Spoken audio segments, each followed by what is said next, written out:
I'm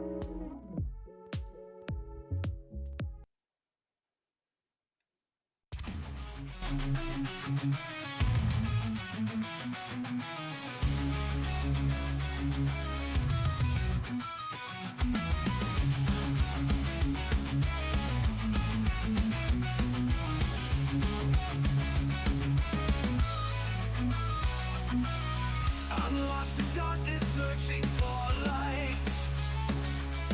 Every step forward feels like a fight. Shadows of doubt creep in my mind, but I refuse to surrender. I must find a way to rise above the pain, to overcome, to break the chains. My existence is a test of will. I won't be broken, I'll stand still. The weight of the world crushes me down. Fear and uncertainty all around. But I deep find inner strength to face the trials length by length. A way to rise above the pain, to overcome, to break the chains.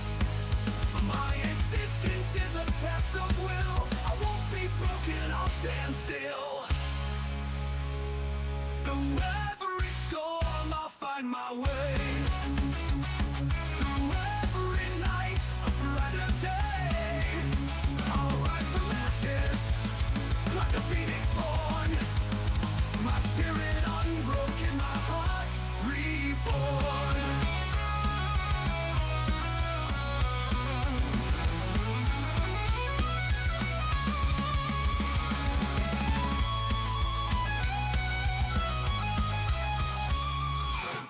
I've walked through fire and emerged scarred, but wiser, stronger, and unmarred.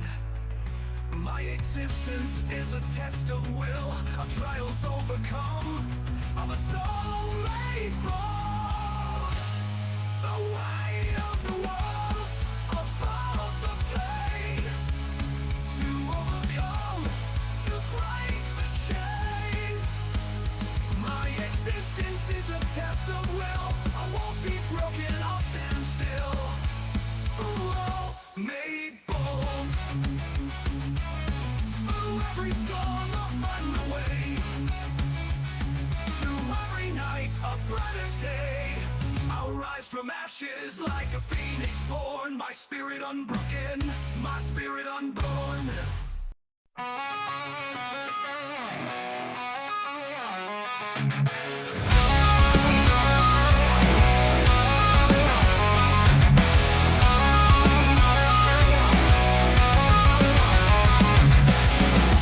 Day, nothing changes. All I want is a moment to think clearly, but thoughts come unrelenting, consuming every waking moment. My mind binds me and I can't escape. I shout for help, but no one hears me. One day I feel I'll just disappear. Lost in this chaos, I'm certain. Greetings and salutations, everyone, and welcome to the Dirt Sheet Radio NXT Post-Show Rewind for December the 17th, 2024. I'm Tyler, the Pro Wrestling Hipster, here with Molly Holly, the little long-haired chihuahua. It's just me and her flying solo tonight, guys, so strap in. You're going to be hearing my voice for about the next probably 45 minutes or so. So I appreciate you guys tuning in live and sitting around to hear me chat about NXT. But guys, before we can get into the amazing show we had tonight to cover, I have to give that ever-important shout-out to our partner on the web, comicbookclick.com. That's comicbookclick.com/DirtSheetRadio for all of your entertainment, comic book, pop culture, professional wrestling, all of your needs in one convenient location. Check it out. Make it your homepage. Look at it multiple times a day, just like we do. Not because we're legally obligated, but because we love to do it. And folks, big shout out to Sasuke Creations for this incredible jam, Lore of the Fighter, that we hear rocking into the show every night when we do this live for you guys. But guys, I don't think you tuned in just to hear me give all these fun shout outs. I think you're here to talk about NXT. And one hell of a show we had tonight, guys. So, Molly's going to hang it over here for a bit. We had a double taping tonight, so it actually started early there. It was partially on tape delay. I won't be talking spoilers tonight. I do not... come back this way. I do not like to entertain spoilers if I can avoid it when I can help it.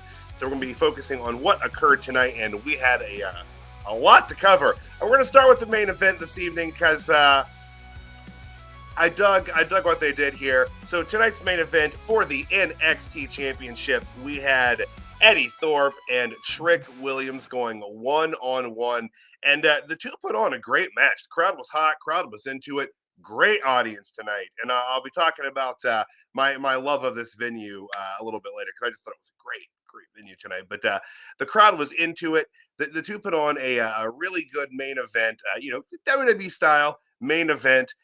Right around 11 and a half minutes after the referee being down, Eddy Thorpe getting a visual 3 count, we had Trick Williams on top of Eddy Thorpe, his shoulders down, Eddie's arm over Trick. 2 referees, the original that was bumped, the replacement ref that was bumped, both counting 3s. This twist on a dusty finish here, going into just complete confusion, utter chaos here with Ava, the referees at the end of the show, not knowing who is the NXT champion. And I love it. I love it. NXT, the last few weeks, they've been doing these just cliffhanger, leave you wanting more endings, and it's great. And it's even more impressive considering they're really stuck to this hard out at 10 o'clock. Boom, 10 o'clock, show's over. Most CW areas have either local or national news at 10 o'clock, and the news don't play. They're going to be on when they want to be on. So it's really great that they're able to pull off these compelling endings week after week, and I love it, and I'm here for it. And it's also smart, too, because they're going to be able to give the audience in the building resolution, obviously, to what's going on as they're taping next week's program this evening as well. But just fantastic ending. Fantastic ending to a fantastic match. And, it's obviously what they're doing here with Eddy Thorpe and Trick. This is just kind of a little bridge to get Trick Williams to Oba Femi and that match. But it's a good program. And I think this can help elevate Eddy Thorpe to being, upper card, upper mid card, lower upper card heel. I think this is working for him.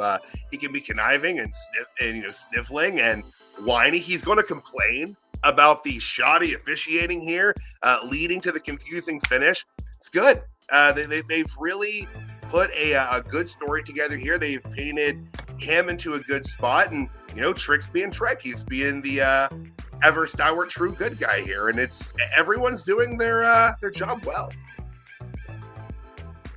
So obviously, I'm pleased as punch, as they say, with the finish here.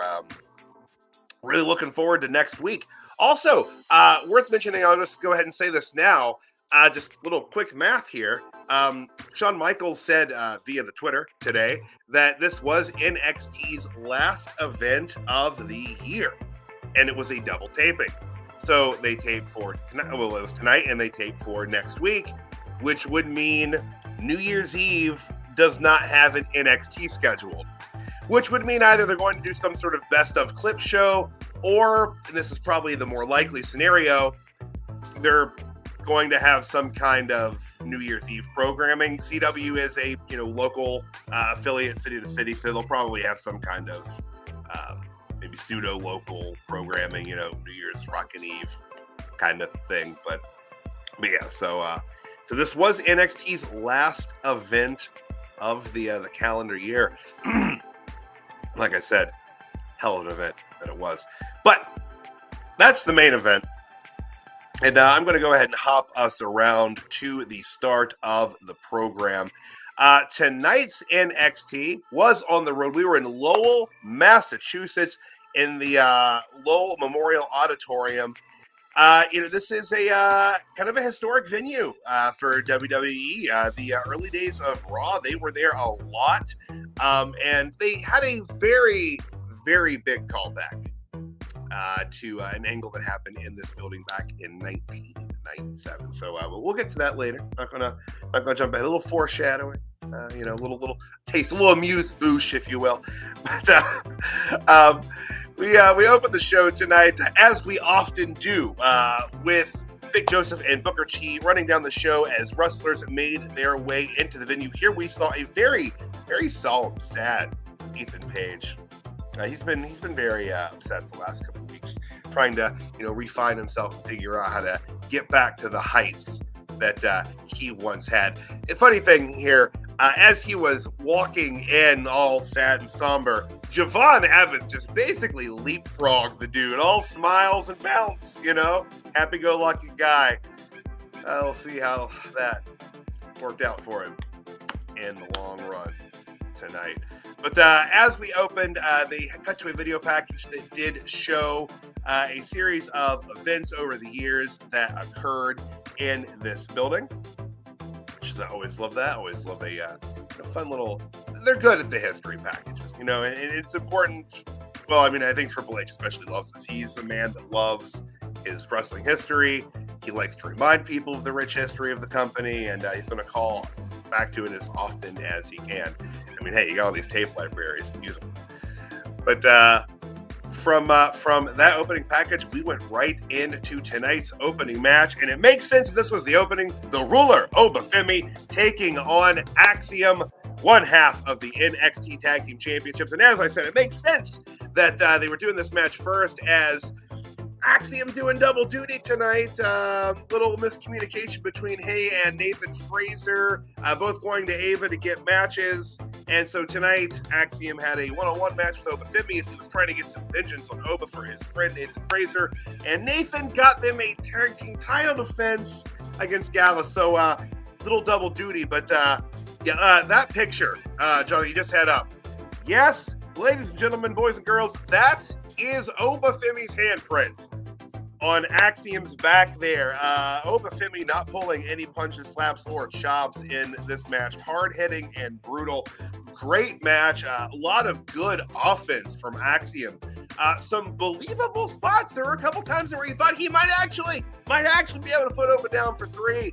But no, God, Oba just manhandled him when it was all said and done. And Oba Femi getting the win here in 10 minutes and 20 seconds.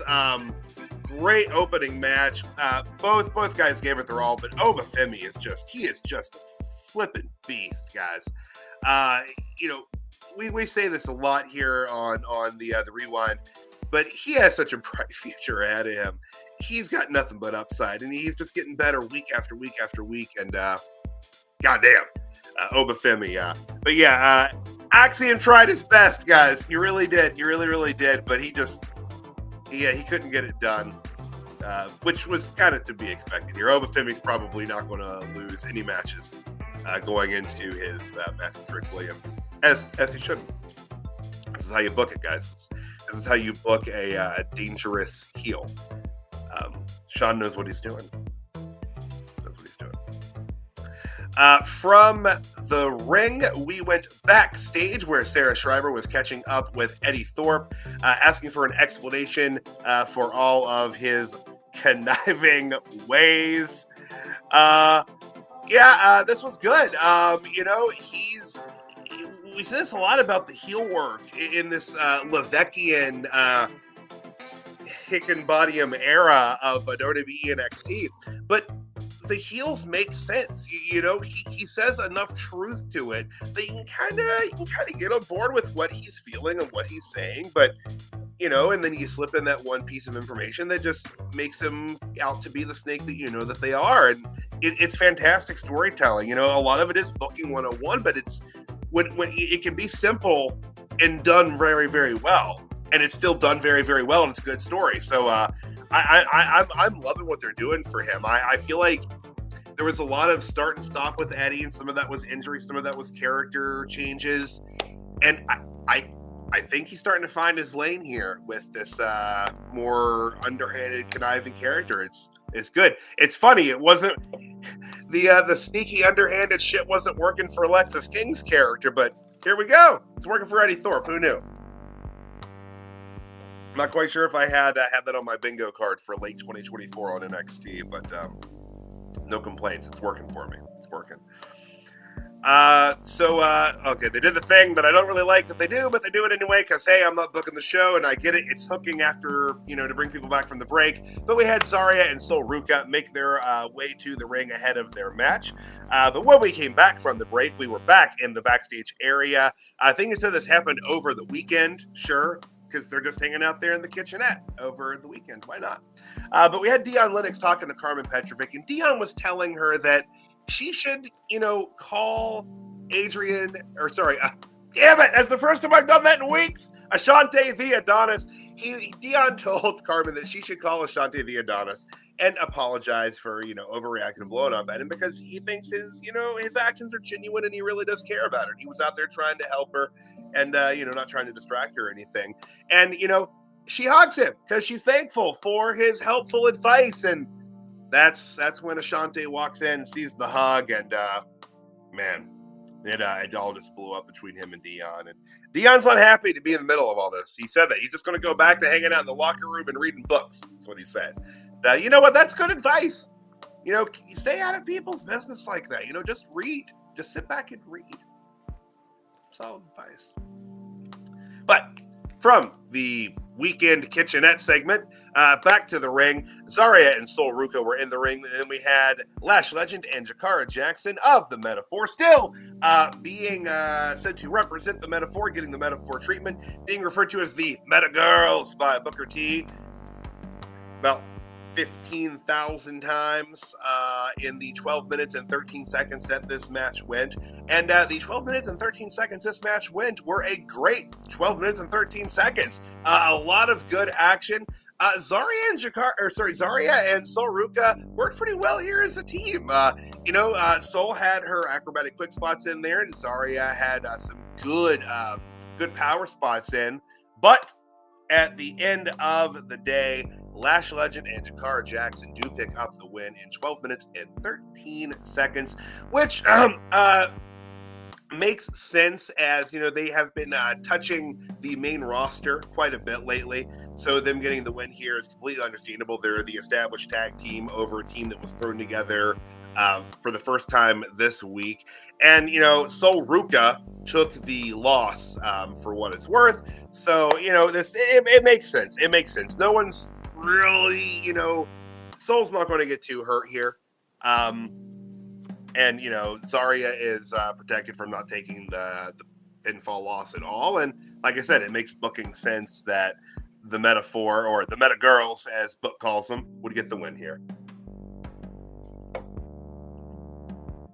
But like I said, solid in-ring work from everyone there. But all right. Let's see. We next had a little catch-up segment from last week with Tyreek and Tyson, where they blew up at Hank and Tank after their match. And then it cut to them walking backstage after that match, where they ran up on Wes Lee, where Wes told him that, they don't really need friends. This isn't the business for that. And they seem to kind of be on board with that. So it would appear that their slide to the dark side continues here, which, hey, you know what? Good. They really need to start to give these guys some defined characteristics and, something interesting to do. And a slight affiliation with Wes Lee wouldn't be bad for them either if they choose to go that route. Because, Wes, while he's doing some really good heel work, he ain't a huge dude, and having a couple heavies with him wouldn't be a bad thing. And it wouldn't be a super big shocker for Shawn Michaels to book a smaller guy with a bigger dude or two. it's he likes to book from his own history, right? But yeah, so again, solid segment here. Love the direction that they're heading in with that. Oh, hello, Ziggy. Got a cat walking on, guys. After that, we had Jaida Parker making her way to the ring with OTM. Important there. I feel like a lot of her singles matches lately have not had OTM at ringside, but they are there. And of course, that's because she was facing Wren Sinclair, who is out there with Miles Bourne and Tavion Heights of the No Quarter Catch crew. This kind of being the opening salvo in the feud between these two factions. And again, absolutely here for this. This was the shortest match by a bit tonight. Just went about 4 minutes and 31 seconds. Jaida Parker getting the win here after OTM and the No Quarter Catch crew break down into a brawl outside the ring. Little distraction there, but she gets the clean victory here. Like I said, this is the first little chapter in this program between these two factions, and I'm excited for this. Hopefully this can help OTM get some traction as well. As it stands, we say this all the time, Jaida Parker is the buoy that is holding up OTM, and I can't really see OTM as they stand beating the No Quarter Catch crew, but I would see Jaida beating Wren Sinclair as she did tonight. So I'm not really sure what the long-term outcome is going to be with this feud, but I think it can be good. I think it can be good. Like I said, I love pretty much anything Jaida Parker does and anything that the No Quarter Catch crew does. Sorry, OTM, you're lower on the list of things there for me. But like I said, hopefully this can start to right them and get them on a more positive track here. All right, so from the in-ring, we went in the backstage where we had Tatum, Paxley, Gigi Dolan, and Shotzi all hanging around the doll houses and various dolls that Tatum has back there. They were playing with the dolls and talking about what they're going to do about Fatal Influence. Heads were ripped off, and Paxley said, "Dolls out, balls out." I'm not sure if that's going to be on merchandise anytime soon, but seemed a little risque for the CW. Not the only segment tonight that had a little bit of a little bit of questionable segment for something on network television. But yeah, dolls out, balls out. Dolls out, balls out.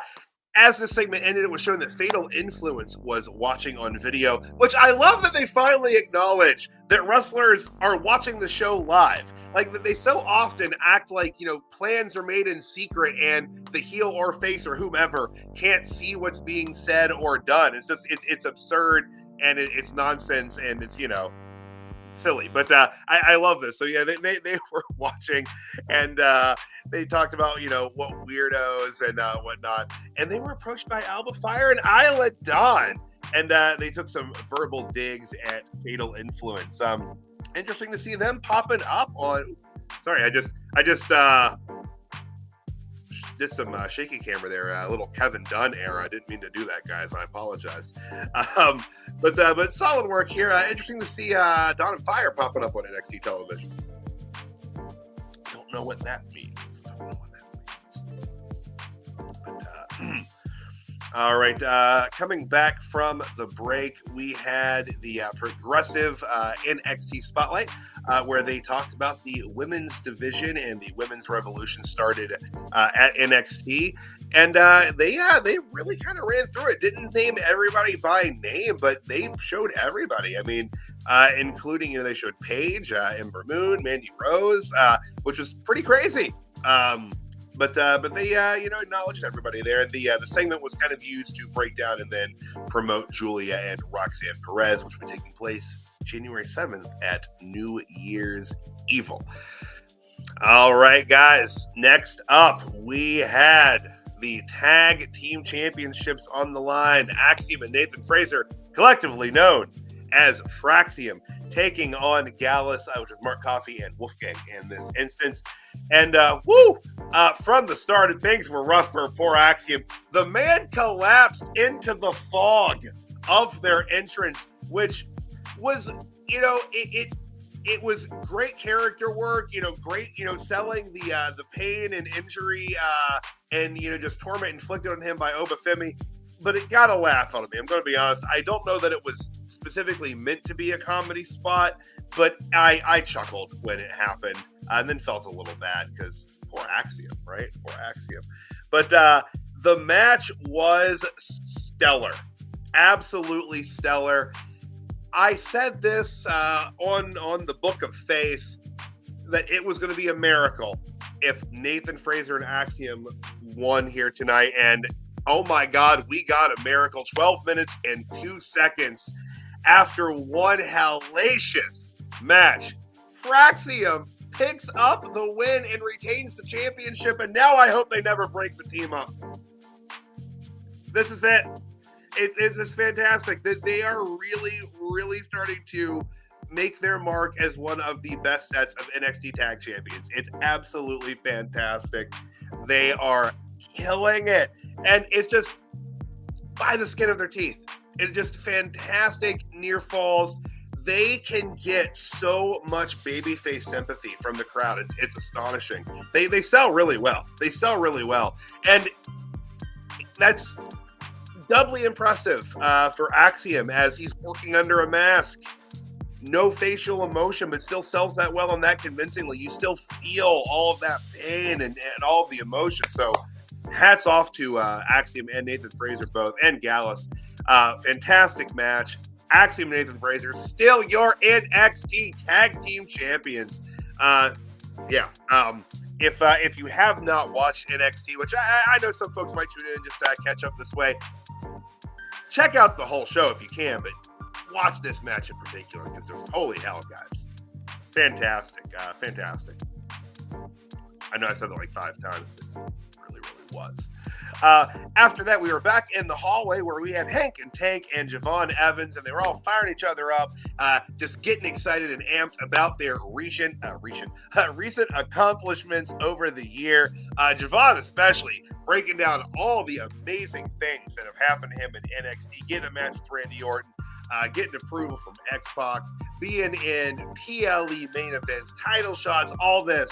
And there was that empty chair back there in the background. And as JeVan was getting fired up, we saw that in that chair was one all-ego Ethan Page looking sad and solemn. And then as JeVan was getting all excited and amped up, he got walked out and kind of pushed past him. And the babyface just kind of shrugged it off and went about their business.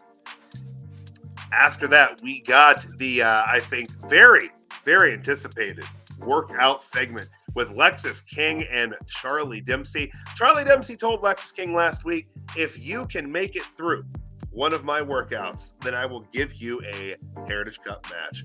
And so we found out the way that Charlie Dempsey works out is apparently with a deck of cards.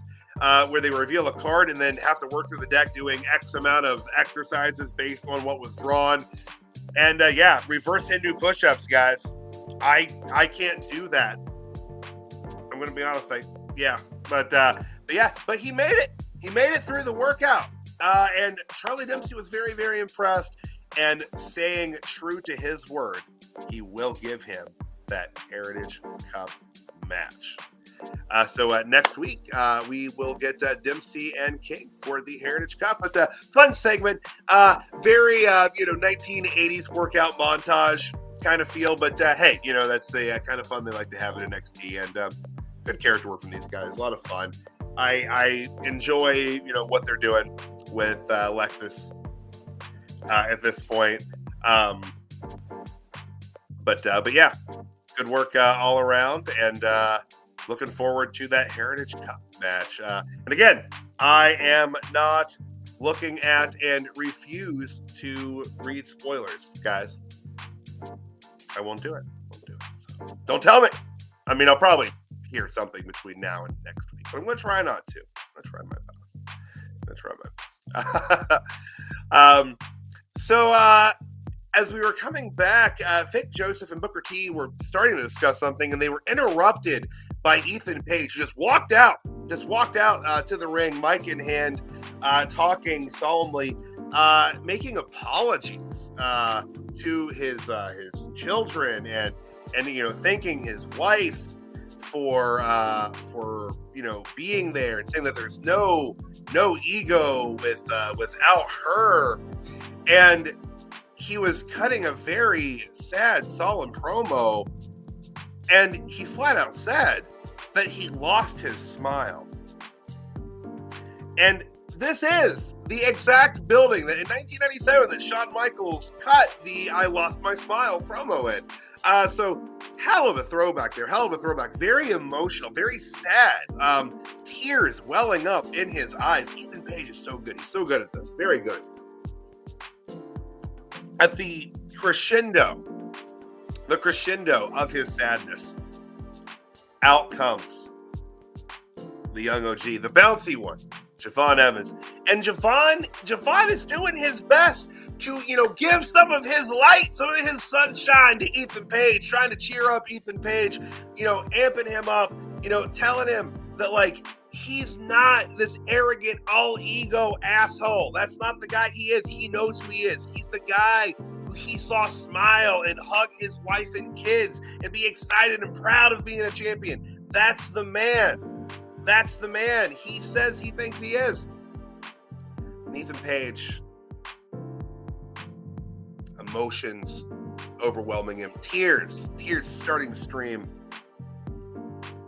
looks at JeVan and says he's right, in that it reminded him who he was, and he shouldn't worry about losing his smile.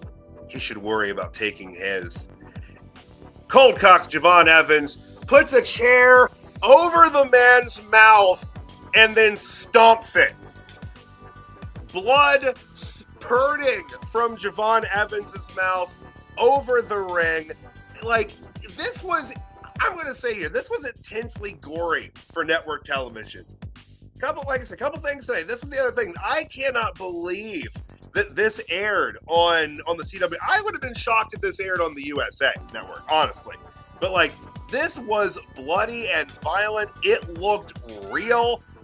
They did a great job with this. Just absolutely violent and unhinged. And, just Ethan Page right back to being that brutal, just menacing villain. Just so violent. I mean, and people love JeVan Evans, and Ethan Page was already easily getting booed. He's already getting that big crowd heat reaction because he's just so damn good at it. But this just atomic level heat on Ethan Page. I'll be interested to see what the fallout is next week. Ava's going to be fuming over this, and what Ethan Page has to say regarding it. But my God, just the absolute brutality and violence of this segment, just yowza. Yeah, I mean, yowza, that's not even an appropriate word for this. I wish I had something less cartoony, but it was just so violent. That's a cat. Cats know violence, all right? Whew, man.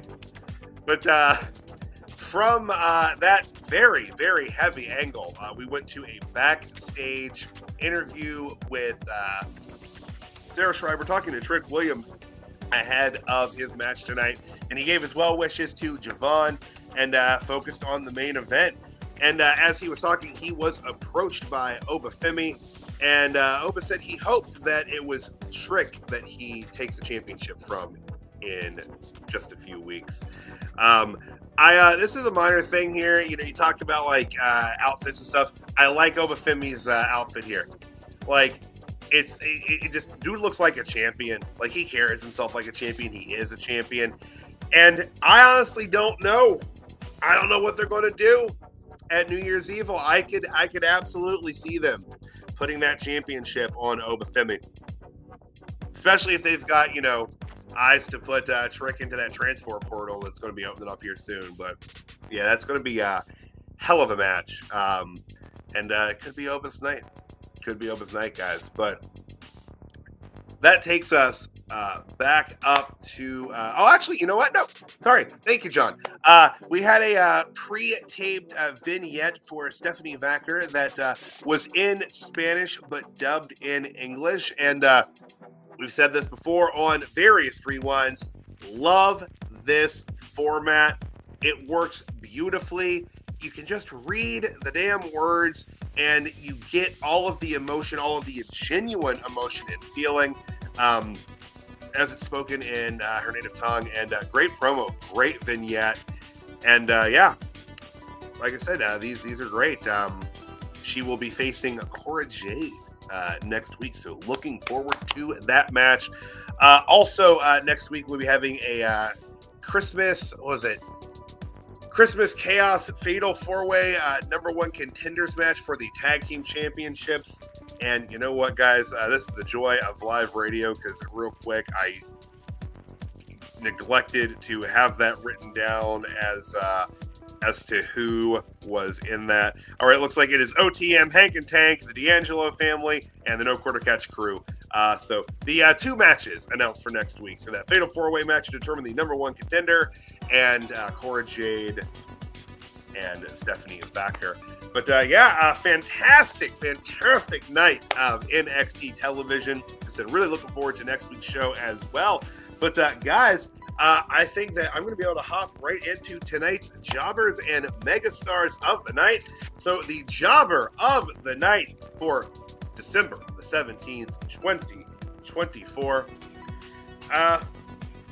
It's JeVan Smile, guys, right? Like, my God, the poor kid got his whole mouth busted. Look at that. That is just so brutal. Like, obviously, I'm not calling JeVan a jobber by any means. This is, a little tongue-in-cheek here, or little tooth through tongue. I'm not really sure. But yeah, just absolutely nasty. Just nasty spot. Good use of blood capsules there. Good use. Not really sure how they're going to necessarily explain how he still has teeth in a couple of weeks, but they'll do the job. But yeah, so I'd say his mouth is definitely the jobber of the night. In a more serious tone, sorry, John, real quick. I was going to say Sol Ruca, just for the devastating loss that she took from Jakara Jackson tonight. She looked all right in the tag match overall, but it's not been her time lately for Sol Ruca.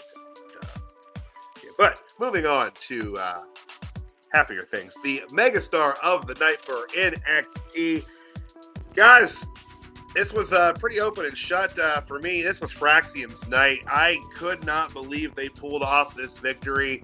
It was the Miracle in Lowell, Massachusetts. The Massachusetts Miracle. Fraxiom retaining the Tag Team Championships over Gallus. I feel like every single defense, I say they're going to lose. And they just keep pulling it out, through arguments, through spats, through having multiple matches, through, deviated septums, broken noses, dislocated shoulders, injuries, handprints on the back. These guys pull it out through speed, perseverance, and determination. And they have just wound up being such a fantastic team that were just thrown together hastily. But my goodness, as much as I want to see a match between them, at this point, I just hope they keep letting them run with these tag titles. It's just great work, great tag team. Love what they're doing. They are undoubtedly my megastars of the night tonight. Hell of a job, Fraxiom. They don't call them that on air enough, but I'm still going to call them Fraxiom. That's what they are to me. They will always be Fraxiom to me. But guys, that's NXT. Sorry, I scared Molly. That's NXT in a nutshell. And if you enjoyed what you heard tonight, we've got really good news for you. We're not just here covering NXT on Tuesdays. We are here every night of the week. We're here every Monday night for Raw, we are obviously here, NXT for Tuesdays. Wednesday nights, you know what that means, AEW Dynamite. Thursdays are for TNA Impact, and of course Fridays for SmackDown every Friday night. And hey, if you're up late on Wednesdays, check out the Dirt Sheet Radio flagship program every single week, late into the night. But if you're like me, check it out early in the morning on Thursdays with that morning cup of joe. And on Sundays, we got a Starcade review coming up. Hell yeah, John, when is that? You can actually check out the Starcade review right now. Available everywhere Dirt Sheet Radio shows can be found. And while I'm here, let me remind you all, this Friday, Dirt Sheet Radio and 3-2 Wrestling, courtesy of 101.9 Kiss FM in North Carolina, and DJ Danny Ocean, and All Elite Wrestling. God damn, there's a lot of people it takes to make this happen. Dax Harwood giving us an opportunity to speak to him, man. So if you got a couple questions for the guy, let us know on our social media. But we'll be talking to FTR's Dax Harwood this Friday, coming off of a kidnapping. Can we talk about that in an interview? I'm not sure, but we'll get to the fucking bottom of it this Friday. But no questions about the mustache maintenance, all right? None. But also, guys, speaking of which, 213 and me and CJ, we are getting it together, guys. I promise the Weekend Wrestling Roundup is on its way in the new year. We are going to get it together, I promise. But consistently on Sundays and on the DAX. 3NT, the guys over there doing great work every Sunday, breaking down everything in professional wrestling with the sharpest graphic in all of the IWC. Be sure to check 3NT out every Sunday. And I'm Tyler, the Pro Wrestling Hipster. You can check me out over on Facebook on The Pro Wrestling Hipster. And I'm obviously here every Tuesday and Monday breaking down NXT and Raw. And go follow Dirt Sheet Radio on all social media outlets. And then follow me on Facebook at The Pro Wrestling Hipster. Guys, thank you so much for me and Molly for sticking with us live tonight. We'll see you next time, guys. Have a good night, everybody.